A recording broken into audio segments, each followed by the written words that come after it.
ઘુઘસ ગામની અંતિમ યાત્રાનો વાયરલ વિડીયો બાબતે કોંગ્રેસ પદયાત્રા કરી મેદાને.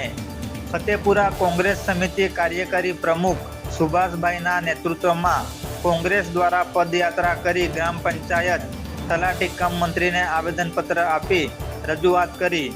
સુભાષભાઈ પારગીએ જણાવ્યું હતું કે છેલ્લા થોડાક દિવસથી ગુજરાતની મહત્વપૂર્ણ ન્યૂઝ ચેનલમાં ઘુઘસ ગ્રામ પંચાયતના હોળી ફળિયામાં મૃત્યુ પામેલ વ્યક્તિની અંતિમ યાત્રા સ્મશાન સુધી લઈ જવા માટે રોડ રસ્તા નાળાના અભાવે કાદવ કિચડ જાડી ઝાખરા વચ્ચેથી પસાર થવા મજબૂર બન્યા હતા.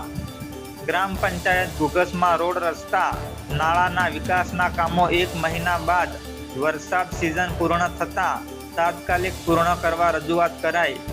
તલાટી કમ મંત્રી તથા સરપંચ શ્રી ઉપસ્થિત રહ્યા હતા અને ચોમાસા બાદ કામ પૂર્ણ કરવાની બાહેધરી અપાઈ હતી.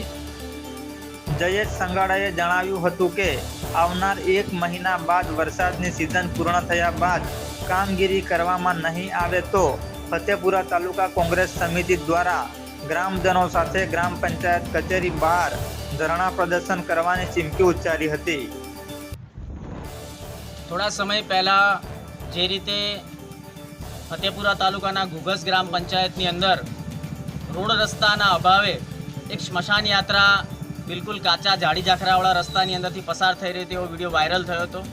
આ વિડીયોને ધ્યાનમાં લઈને સ્થળ તપાસ કરતાં અમને જણાતા આજરોજ અમે ઘુઘસ ગ્રામ પંચાયતની પંચાયત કચેરીએ આવ્યા છીએ અને તલાટી કમ મંત્રીશ્રી અને સરપંચશ્રી જાતે ઉપસ્થિત રહ્યા છે. તેઓએ આવેદનપત્ર સ્વીકાર્યું છે અને તેઓએ ખૂબ સકારાત્મક જવાબ આપ્યો છે કે ચોમાસાની સિઝન છે એટલે હાલ તો નથી કરી શકતા, પણ જેવું જ આ ચોમાસું પૂર્ણ થાય એટલે તાત્કાલિક ધોરણે તેઓ ગ્રામ પંચાયતની જે કંઈ ગ્રાન્ટમાં નવા આયોજનમાં લઈ અને આ સ્મશાનની સમસ્યા અને આ જે રોડ રસ્તાની સમસ્યા છે અને સાથે સાથેના જે કંઈ પણ વિકાસ કામો છે એને ખૂબ ઝડપથી કરીશું અને આ સમસ્યાનો નિકાલ કરીશું.